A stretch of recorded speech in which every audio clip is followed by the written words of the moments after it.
प्यारे साथियों, एक बार फिर आपका स्वागत करता हूं आपके अपने चैनल यूथ स्टडी सेंटर में। आपको बता दूं, जो 1000 की श्रृंखला चल रही थी उसका उसका आगाज मैं धीरे धीरे करके खत्म कर रहा हूं और एक छोटे छोटे पैकेट के रूप में देख रहा हूं। जिन्होंने भी ये छोटे पैकेट्स को और भी पैकेट्स को नहीं देखा है, ये 19वां पैकेट है छोटा छोटा। तो 18 पैकेट जिन्होंने देखो, चैनल पर विजिट करके देख सकते हैं। बहुत ही शानदार क्वेश्चन इसमें शामिल किए गए हैं जो आपकी परीक्षा को पास कराने में बहुत ही हेल्पफुल होंगे। तो चलते हैं प्यारे साथियों, इस श्रृंखला का प्रारंभ करते हैं। पहला क्वेश्चन, निम्नलिखित में से अवध के स्वायत्त राज्य संस्थापक कौन था? तो आप बताएं, सादत खान, बुरहानुल मुल्क, सफदरगंज, शेर खां या सुजाउद्दौला। तो इसका उत्तर अवध के स्वायत्त यानी कि स्वतंत्र रूप में किसने स्थापित किया? तो बताएंगे सादत खां बुरहानुल मुल्क ने किया था। चलते हैं प्यारे साथियों, नेक्स्ट क्वेश्चन देख लेते हैं। नेक्स्ट क्वेश्चन है, निम्नलिखित में से मीर कासिम तथा सुजाउद्दौला के साथ मिलकर अंग्रेजी ईस्ट इंडिया कंपनी पर युद्ध घोषित किया और वह बाद में बक्सर के युद्ध में अंग्रेजों से पराजित हुए। तो किसने किया था? फर्रुखसियर ने, मोहम्मद शाह ने, शाह आलम द्वितीय ने या जहांदार शाह ने। तो इसका उत्तर आप कमेंट बॉक्स में देते रहे। इसका उत्तर क्या हो जाएगा? शाह आलम द्वितीय ने जो क्या किया था, मीर कासिम और सुजाउद्दौला के साथ मिलकर अंग्रेजी ईस्ट इंडिया के साथ युद्ध किया, लेकिन बाद में हार गए। बक्सर का युद्ध कब हुआ था? तो आप बताएंगे 1764 में हुआ था। जबकि प्लासी का युद्ध कब हुआ था? प्लासी का युद्ध 1757 में हुआ था। और वाड़ी वास का युद्ध कब हुआ? वाड़ी वास का युद्ध तो 1760 में वाड़ी वास का युद्ध हुआ। चलते हैं नेक्स्ट क्वेश्चन देख लेते हैं। ईस्ट इंडिया कंपनी और बंगाल के नवाब के बीच प्लासी का युद्ध हुआ, उस समय मुगल सम्राट कौन था? ईस्ट इंडिया कंपनी और बंगाल के नवाब के बीच प्लासी का युद्ध हुआ, उस समय जो है मुगल सम्राट कौन था? जहीरुद्दीन आलम शाह, मोहम्मद शाह, शाह आलम द्वितीय या अहमद शाह। तो इसका उत्तर क्या हो जाएगा आपका? अजरुद्दीन आलमगीर था उस समय। ईस्ट इंडिया कंपनी और बंगाल नवाब के बीच जब प्लासी का युद्ध हुआ तो उस समय मुगल सम्राट कौन था? तो बताएंगे अजरुद्दीन आलमगीर था। चलते हैं मेरे साथियों, next question. East India company के नेतृत्व में रॉबर्ट क्लाइव का उत्तराधिकारी निम्नलिखित में से कौन था? ईस्ट इंडिया कंपनी के नेतृत्व में रॉबर्ट क्लाइव जो था, तो इसका उत्तर बताइए हेस्टिंग था, बेलेजली था, कार्नवालिस था, बैटिंग था। तो इसका उत्तर क्या हो जाएगा साथी? उसका उत्तर हो जाएगा हेस्टिंग था, लॉर्ड हेस्टिंग था। चलते हैं, उत्तराधिकारी पूछा जाएगा। काल कोठरी यानी ब्लैक होल की घटना निम्न से 146 लोगों में से 123 लोगों की छोटी कोठरी में बंद कर मार दिए जाने की घटना कहां पर घटी थी? मुंगेर में, ढाका में, कलकत्ता में या मुर्शिदाबाद में। तो इसका उत्तर तो सभी जानते, बंगाल के नवाब ने किया था, लेकिन कहां पर घटी थी घटना? तो आप बताएंगे कलकत्ता के में घटी थी। कलकत्ता की छोटी सी कोठरी में मात्र उसमें 3 ही लोग बचे थे। उसमें हालवेल था, वो भी बच गया था। उन्होंने ही इस घटना को जिक्र किया था, काल कोठरी की घटना को। बहुत इंपॉर्टेंट क्वेश्चन इसमें सब शामिल किए गए हैं, तो साथियों बहुत ध्यानपूर्वक देखना है। प्लासी के युद्ध के बाद भारत के लिए शाश्वत दुख की काली रात का आरंभ हुआ, यह किस बंगला कवि का कथन है? प्लासी के युद्ध के बाद भारत के शाश्वत दुख की काली रात का आरंभ हुआ, ये किस बंगला कवि का उदाहरण है? किसने कहा था? तो आप बताएंगे नवीन चंद्र सेन ने। सभी क्वेश्चन इसमें बार बार रिपीटेड है, उन्हीं को शामिल किया गया है। रविन्द्रनाथ टैगोर ने क्या लिखा? तो राष्ट्रगीत लिखा था। और बांग्लादेश का भी राष्ट्रगीत आमार सोनार बंगला भी लिखा। बंकिम चंद्र चटर्जी ने क्या लिखा? वंदे मातरम। बात से बंकिम चंद्र चटर्जी, बात से वंदे मातरम। झंडा गीत किसने लिखा? तो आप बताएंगे श्यामलाल गुप्ता, पार्षद कानपुर वाले ने लिखा। चलते हैं नेक्स्ट क्वेश्चन देख लेते हैं प्यारे साथियों। नेक्स्ट क्वेश्चन है, किस इतिहासकार ने 1765 से 1772 तक कंपनी के राज्य को द्वैध शासन के काल को डाकुओं का राज्य की संज्ञा? डाकुओं का राज्य की संज्ञा किसने दिया था? के.एम. पडिक्कर ने, ताराचंद ने, जदुनाथ सरकार ने, इनमें से कोई नहीं। तो इसका उत्तर क्या हो जाएगा साथियों?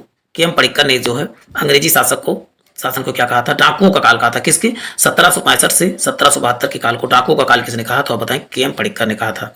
चलते हैं, सुरक्षा प्रकोष्ठ की नीति या रिंग फेंस पॉलिसी, मतलब चारों तरफ से घेरने की नीति, ये किसने बनाई थी? लॉर्ड हेस्टिंग ने बनाया था कि लॉर्ड डलहौजी ने कि लॉरेंस ने? तो इसका उत्तर क्या हो जाएगा प्यारे साथियों? इसका उत्तर हो जाएगा वारेन हेस्टिंग ने। जो सुरक्षा प्रकोष्ठ की नीति जब पूछा जाएगा, एक क्वेश्चन बहुत बार बार पूछा गया है, इन सबको आप इंपॉर्टेंट करके लिखना है। सुरक्षा प्रकोष्ठ की नीति किसने? तो आप बताएंगे इलाहाबाद संधि के बाद रॉबर्ट क्लाइव ने मुर्शिदाबाद का उप दीवान किसे नियुक्त किया? इलाहाबाद की संधि के बाद तो राजा सितावराव, सैयद गुलाम हुसैन, मोहम्मद रजा खान या राय दुर्लभ। तो इसका उत्तर क्या हो जाएगा प्यारे साथियों? इसका उत्तर हो जाएगा मोहम्मद रजा खान को जो है इलाहाबाद संधि के बाद रॉबर्ट क्लाइव ने मुर्शिदाबाद का उप दीवान किसे नियुक्त किया? बताएंगे मोहम्मद रजा खान को। चलते हैं नेक्स्ट क्वेश्चन।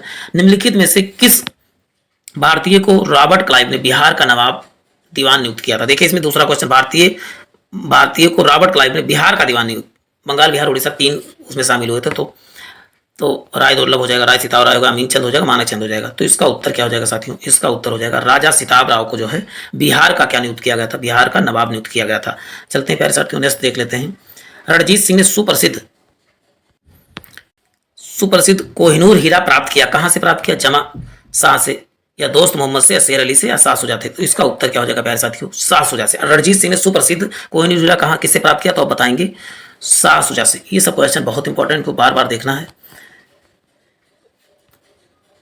ब्रिटिश जनरल जिसने हैदर अली को पोर्टनोवा के युद्ध में हराया, पोर्टनोवा के युद्ध में हराया? Sir Eyre Coote, sir Hector Munro, जैन गोडार्ट या कैप्टन पोपकिन? तो इसका उत्तर क्या हो जाएगा? सर आयरकोट ने जो है पोर्टनोवा में किसे हराया था? हैदर अली को हराया था। चलते हैं नेक्स्ट क्वेश्चन देख लेते हैं। नेक्स्ट क्वेश्चन है, महाराजा रणजीत सिंह के उत्तराधिकारी कौन थे? हरि सिंह नलवा थे, शेर सिंह थे, नवनिहाल सिंह थे या खड़क सिंह थे? तो इसका उत्तर क्या हो जाएगा प्यारे साथियों? खड़क सिंह थे। महाराजा रणजीत सिंह का उत्तराधिकारी कौन सा? तो खड़क सिंह। खड़क सिंह के खड़कने से खड़कती हैं खिड़की, आपने सुना होगा। किस सिख गुरु ने विद्रोही राजकुमार खुसरो की सहायता व धन एवं आशीर्वाद प्राप्त किया था? तो गुरु गोविंद सिंह से या तेग बहादुर सिंह से, अर्जुन देव से या हरगोविंद सिंह से? तो आपको बता दूं, गुरु अर्जुन देव ने जो है खुसरो को क्या सहायता तथा आशीर्वाद प्राप्त दिया था। तो चलते हैं नेक्स्ट क्वेश्चन देख लेते हैं। सबसे अधिक निर्णायक युद्ध जिसने अंग्रेजों के भारत में प्रभुत्व को संस्थापित कर दिया था, किसने किया था? तो बक्सर का युद्ध, वाडियावास का युद्ध, पानीपत का तीसरा युद्ध या प्लासी का युद्ध? तो आपको बता दूं कि उत्तर, जब बक्सर का युद्ध कब हुआ था तो बताएंगे 1764 ईस्वी में हुआ था। वाडियावास का 1760 ईस्वी में हुआ। पानीपत का तीसरा युद्ध कब हुआ था? तो पानीपत का तीसरा युद्ध 1500 जो है, पानीपत का तृतीय युद्ध जो है मराठों तथा मोहम्मद शाह अब्दाली, मराठा कौन था? सदाशिव भावराव थे। और प्लासी का युद्ध आप जानते हैं कब हुआ था? 1757 में। चलते हैं नेक्स्ट क्वेश्चन देखते हैं। 1 नवंबर 1858 में महारानी विक्टोरिया का घोषणा पत्र इलाहाबाद में पढ़कर सुनाया था किसने? लॉर्ड कैनिंग ने, लॉर्ड बर्नस ने, सर हारकोर्ट बटलर ने या विलियम बाइटिंग ने? तो इसका उत्तर क्या हो जाएगा? लॉर्ड कैनिंग ने जो है महारानी विक्टोरिया की घोषणा पत्र सुनाया था। चलते हैं नेक्स्ट क्वेश्चन देख लेते हैं। नेक्स्ट क्वेश्चन, रणजीत सिंह किस मिसल से संबंधित थे? रणजीत सिंह पहला अहलूवालिया, सुकरचकिया, रामगढ़िया या संधावालिया? तो किस मिसल से थे? तो आप बताएंगे सुकरचकिया मिसल से। रणजीत सिंह किस मिसल से? तो आप बताएंगे सुकरचकिया से थे। नेक्स्ट क्वेश्चन देखते हैं। तथाकथित कुशासन के आधार पर किस गवर्नर जनरल ने मैसूर राज्य के प्रशासन को अपने हाथ में ले लिया था? यानी कथित आधार पर, कोई इसका साक्ष्य नहीं था। तो बताएंगे आप विलियम बेटिक के, हार्डिंग के, हेस्टिंग के या बेलेजली के? तो इसका उत्तर हो जाएगा, देखिए कुशासन के आधार पर जो है यदि कहा जाए तो इस अवध को भी मिलाया गया था। तो अवध को किसने बनाया था? तो विलियम बेटिक नहीं, डलहौजी ने मिलाया था। चलते हैं नेक्स्ट देख लेते हैं। किसने अपनी राजधानी मुर्शिदाबाद से मुंगेर ट्रांसफर किया था? सिरोजा ने, मीर जाफर ने, मीर कासिम ने और अलीवर्दी ने? तो इसका उत्तर क्या हो जाएगा? मीर कासिम ने जो है राजधानी मुर्शिदाबाद से मुंगेर, देखिए दोनों में मामा दिख रहा है, यहाँ पर भी कहा मामा दिख रहा है। मुख्यतः मीर जाफर तो था ही, लेकिन मीर जाफर ने कोई भी राजधानी चेंज नहीं किया था, तो मीर कासिम ही आपको याद रखना है। चलते हैं नेक्स्ट क्वेश्चन है, किसकी उपाधि के कारण नंदेड़ या नांदेड़ गुरु द्वारा सिख द्वारा पवित्र माना जाता है? नांदेड़ कहाँ? तो आप बताएंगे महाराष्ट्र में है, नांदेड़ महाराष्ट्र। चलते हैं, द्वारा पवित्र माना जाता है। तो आप बताएंगे पहला है गुरु अंगद, दूसरा है गुरु अर्जुन देव, तीसरा गुरु गोविंद सिंह, गुरु रामदास। तो इसका उत्तर क्या हो जाएगा साथियों? गुरु गोविंद सिंह की समाधि के कारण नांदेड़ जो है गुरु के सिखों का पवित्र स्थल माना जाता है। यदि गुरु गोविंद सिंह की समाधि कहाँ पूछेगा तो आप नांदेड़ महाराष्ट्र में बताएं। बक्सर का युद्ध के समय दिल्ली का शासक कौन था? बक्सर के युद्ध के समय बताइए कौन था? ऑप्शन शाह आलम, बहादुर शाह जफर, शाह आलम द्वितीय, औरंगजेब। तो इसका उत्तर क्या हो जाएगा साथियों? इसका उत्तर हो जाएगा शाह आलम द्वितीय हो जाएगा। चलते हैं नेक्स्ट क्वेश्चन देख लेते हैं। टीपू सुल्तान अंग्रेजों के साथ युद्ध करते हुए कब मारा गया? 1799 में, 1793 में, 1769 में, 1757 में? तो इसका उत्तर क्या हो जाएगा आपका? 1799 में टीपू सुल्तान अंग्रेजों के साथ युद्ध करते हुए मारा गया था, यानी ऑप्शन ए करेक्ट हो जाएगा। किसके शासनकाल में ब्लैक होल की घटना हुई थी? मीर जाफर, सिराजुद्दौला, मीर कासिम, अलीवर्दी? हाँ, तो आपको बता दूं कि सिराजुद्दौला के कार्यकाल में जो है ब्लैक होल की घटना में क्या थी? 146 लोग एक छोटे से कोठरी में बंद किए गए थे, उसमें से 123 लोगों की मृत्यु हो गई थी। उसमें बाद में जो है हालवेल जिंदा रहेगा, तो उसी ने इस चीज को उजागर किया। सिखों के अंतिम गुरु कौन थे? तेग बहादुर थे, गुरु अर्जुन देव थे, गुरु गोविंद सिंह थे, इनमें से कोई नहीं। तो इसका उत्तर क्या हो जाएगा साथियों? गुरु गोविंद सिंह जो है सिखों के अंतिम गुरु थे। चलते हैं निम्नलिखित में से कौन सा युद्ध जिसने भारत में ब्रिटिश प्रभुत्व को प्रारंभ किया? 1857 का विद्रोह, मैसूर की तीसरी लड़ाई, बक्सर का युद्ध, प्लासी का युद्ध? तो इसका उत्तर क्या हो जाएगा प्यारे साथियों? प्लासी का युद्ध जो है प्रारंभ हुआ था, लेकिन पूरा प्रभुत्व कब हुआ, समाप्त हुआ, शुरुआत हुई तो आप बताएंगे बक्सर के युद्ध में। इसमें तो छल युद्ध था प्लासी का युद्ध, लेकिन असली युद्ध तो बक्सर के युद्ध थे। 3 राजाओं ने मिलकर लड़ा, लेकिन जीते नहीं, अंग्रेज ही जीते। डिंडीगुल नाम है किसका? तमिलनाडु के एक नगर का, कर्नाटक के त्योहार का, आंध्र प्रदेश के तटीय नगर, केरल के पश्चिम बिहार का? तो इसका उत्तर क्या हो जाएगा? आप कमेंट बॉक्स में करते रहे। तमिलनाडु के एक नगर का नाम डिंडीगुल है। बंगाल के किस गवर्नर के समय सरकारी खजाना मुर्शिदाबाद से कलकत्ता स्थानांतरित किया गया था? वेस्टगार्ड के, कार्टियर के, वारेन हेस्टिंग के, रॉबर्ट क्लाइव के? तो इसका उत्तर क्या हो जाएगा? वारेन हेस्टिंग के समय जो है बंगाल के का जो खजाना जब था मुर्शिदाबाद से कहाँ कलकत्ता स्थानांतरित किया गया था। किस अधिनियम के तहत वारेन हेस्टिंग बंगाल के प्रथम गवर्नर जनरल बने, किस अधिनियम के तहत? 1793, 1713, 1833 या 1773 रेगुलेटिंग। तो इसका उत्तर क्या हो जाएगा? 1773 का रेगुलेटिंग एक्ट के तहत जो है किसको, हेस्टिंग को बंगाल का गवर्नर जनरल बनाया गया। ये बहुत ध्यानपूर्वक याद रखना है आप सबको। चलते हैं, किसके शासनकाल में कलकत्ता में प्रथम न्यायालय की स्थापना हुई थी? कलकत्ता में प्रथम न्यायालय की स्थापना किसके शासनकाल में हुई थी? तो आप बताएंगे बेनस्टार्ड के, वारेन हेस्टिंग के, रॉबर्ट क्लाइव। तो इसका उत्तर क्या हो जाएगा साथियों? वारेन हेस्टिंग के काल में जो होता क्या कलकत्ता में प्रथम न्यायालय की स्थापना कब हुई? तो आप बताएंगे वारेन हेस्टिंग के कार्यकाल में हुई। चलते हैं नेक्स्ट क्वेश्चन देख लेते हैं। बंगाल के किस गवर्नर जनरल के काल में पिट्स इंडिया एक्ट पारित हुआ? 1784 में। पिट्स इंडिया एक्ट कब आया? तो बताएं 1784 में। किसके शासन काल में? वाले इसके पहले दिल्ली के लॉर्ड मिंटन के, वारेन हेस्टिंग। तो आप बताएंगे किसके कार्यकाल में? तो आप बताएंगे वारेन हेस्टिंग के कार्यकाल में। निम्नलिखित भारतीय शासकों में से कौन जिसने विदेशों में आधुनिक पद्धति से दूतावास स्थापित किया था? मीर कासिम ने, मीर कासिम सेकंड ने, टीपू सुल्तान ने, हैदर अली ने। किसने? तो आप बताएंगे क्या है? टीपू सुल्तान ने जो है विदेशों में आधुनिक पद्धति से दूतावास स्थापित किया था। चलते हैं नेक्स्ट। किस ब्रिटिश भारतीय राज्य क्षेत्र का अंतिम प्रमुख विस्तार हुआ? डलहौजी के समय, लिटन के समय, कर्जन के समय, डफरिन के समय। सबसे अधिक विस्तार वो तो डलहौजी ने हड़प नीति लाई थी। हड़प नीति के तहत तो सबको हड़प रहा था। ठगों का दमन निम्नलिखित में से किससे संबंधित है? ठगों का दमन तो बर्नर्ड से, स्लीमैन थे, या रॉबर्ट पेम्बरटन थे, या हेनरी प्रेंडरग्रांट थे। तो इसका उत्तर क्या हो जाएगा? ठगों का दमन जो है कर्नल स्लीमैन के ने महत्वपूर्ण योगदान दिया था। और ठगों का दमन कौन जाना जाता? तो बताएंगे लॉर्ड डलहौजी। 1707 ईस्वी में औरंगजेब की मृत्यु के बाद मोहम्मद मुअज्जम किस नाम से मुगल राज सिंहासन पर बैठा था? मोहम्मद मुअज्जम। तो इसका उत्तर क्या हो जाएगा प्यारे साथियों? मोहम्मद मुअज्जम किस नाम से? तो आप बताएंगे बहादुर शाह सेकंड, बहादुर शाह फर्स्ट जो है मोहम्मद, इसका नाम क्या था पहले का? तो बताएंगे मोहम्मद शाह फर्स्ट का नाम जो है मोहम्मद मुअज्जम के नाम से जाना जाता था। चलते हैं नेक्स्ट देख लेते हैं। बहादुर शाह फर्स्ट की मृत्यु के बाद जहांदार शाह जो है मुगल सिंहासन पर आसीन हुआ। वह किसकी सहायता से सम्राट बना था? अब्दुल्ला खां, अली खां, जुल्फिकार खां, इनमें से कोई नहीं। तो इसका उत्तर क्या हो जाएगा? जुल्फिकार खां के जो है सहयोग से क्या बना था? ये सिंहासन पर बैठा था। वैसे घृणित कायर कहा जाता है जहांदार शाह को। चलते हैं। फर्रुखसियर किसके सहयोग से मुगल शासक बना? किसके सहयोग से? पहला है सैयद बंधु, दूसरा है मोहम्मद अमीर खां, मीर जुमला, जुल्फिकार खां। तो इसका उत्तर हो जाए सैयद बंधुओं की सहायता से क्या बना था? ये मुगल बादशाह बना था। चलते हैं। निर्भ निर्माता के रूप में किन्हें जाना जाता है? किंग मेकर के नाम से किसे जाना जाता है? जुल्फिकार खां को जाना जाता है, चिनकिलिश खां को, सैयद खां को, या मीर जुमला को। तो जुल्फिकार खां किसके नाम से? सैयद बंधुओं को निर्भ निर्माता के रूप में या राजा बनाने का निर्माता के रूप में कहा जाता है। तो बताएं सैयद बंधुओं को कहा जाता है। सैयद बंधुओं को मराठों के सहयोग से किस मुगल सम्राट को सत्यायोचित किया था, सत्य से हटाया था और हत्या कर दी थी? फर्रुखसियर, रफीउद्दौला की, जहांदार शाह से। तो इसका उत्तर क्या हो जाएगा? फर्रुखसियर से। सैयद बंधुओं ने मराठा के सहयोग से किस मुगल सम्राट को पद से हटाया था? तो बताएं फर्रुखसियर से। सैयद बंधुओं का पतन किसके समय हुआ? तो आप बताएंगे इसका उत्तर क्या हो जाएगा? तो इसका उत्तर हो जाएगा मोहम्मद शाह के समय इनका जो है हिसाब किताब खत्म हो गया, इनके वर्चस्व को अब स्वीकार किया जाने लगा। तो इसका उत्तर हो जाएगा। नेक्स्ट देख लेते हैं। किस मुगल बादशाह का मूल नाम रोशन अख्तर था? बहादुर शाह सेकंड, शाह आलम द्वितीय, क्या कह रहा है? रोशन अख्तर था, मोहम्मद शाह रंगीला, इनमें से कोई नहीं। तो इसका उत्तर क्या हो जाएगा प्यारे साथियों? इसका उत्तर मोहम्मद रंगीला के समय के को जो है रोशन अख्तर के नाम से जाना जाता था। ये अक्सर जो है नाम पूछे जाते हैं, तो इन सबको आपको बहुत ध्यानपूर्वक देखना है क्योंकि ये प्रीवियस ईयर पेपर से ही संबंधित है। अवध, हैदराबाद, भरतपुर, रोहेलखंड, फर्रुखाबाद किस मुगल समय में स्वतंत्र हुए?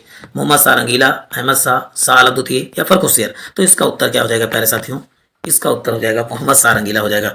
किसने मुर्शिदाबाद की स्थापना की तथा उसे ढाका के स्थान पर बंगाल की राजधानी बनाई? सुजाउद्दीन, अलीवर्दी खां, सिराजुद्दौला, मुर्शीद कुली खां जाफर ने। तो इसका उत्तर क्या हो जाएगा? मुर्शीद कुली खां जाफर खां ने। किसने मुर्शिदाबाद की स्थापना तथा उसे ढाका के स्थान पर बंगाल की राजधानी बनाई?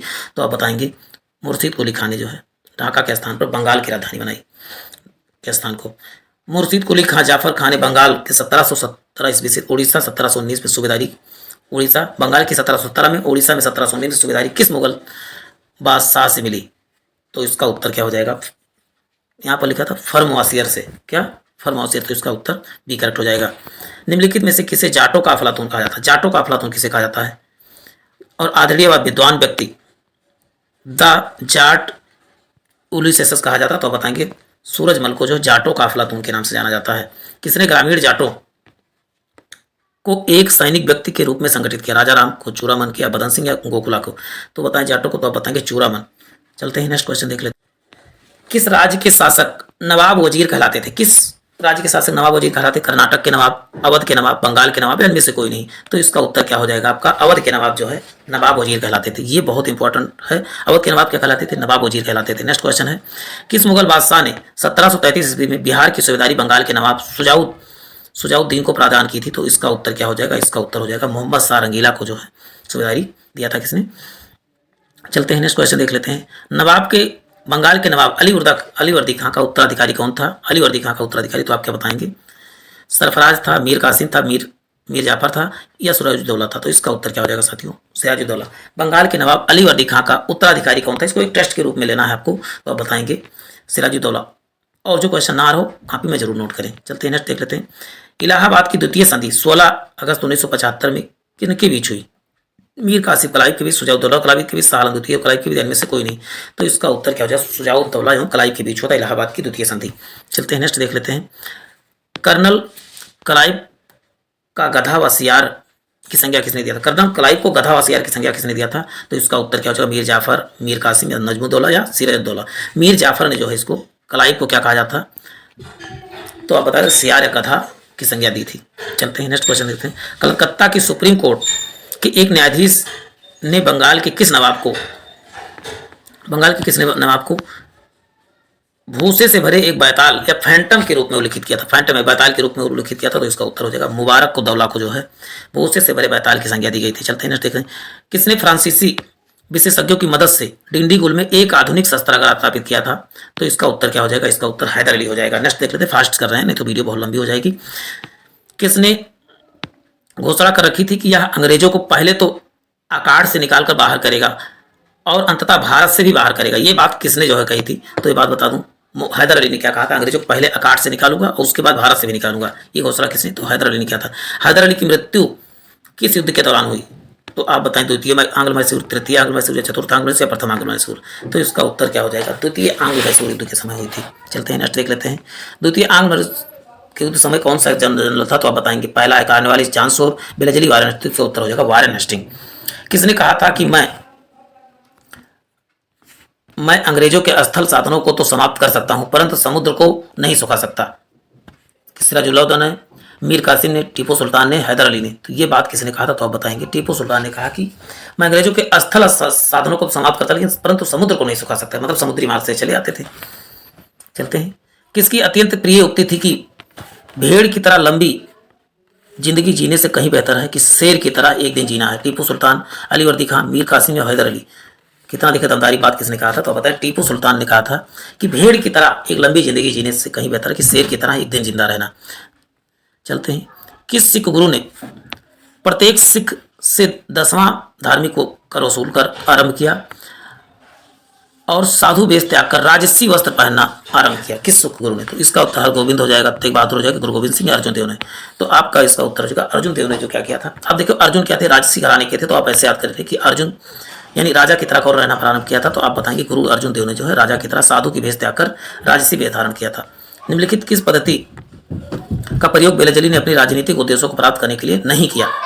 तो इसका पहला समामेलन, युद्ध, धोखेबाजी या सहायक संधि? तो किसका प्रयोग नहीं किया? तो आप बता दें धोखेबाजी का नहीं, समामेलन करके, मतलब कि आप हमारे मिल जाओ, युद्ध करके, सहायक संधि करके, लेकिन धोखेबाजी करके इसने नहीं किया था बेलजली ने। किस सिख ने कहा था कि सरदाद सिरे ना दाद, मैंने सिर कटवा दिया लेकिन अपना रहस्य नहीं बताया? ये बात किसने कहा था? तो ये बात बताया था तेग बहादुर ने बताया था, कहा था। प्यारे साथियों, आज के इतना ही। फिर मिलते हैं नए सेशन में। जय हिंद, जय भारत। ऐसे ही शानदार सेशन के लिए वीडियो को लाइक करें, शेयर करें, सब्सक्राइब जरूर करें।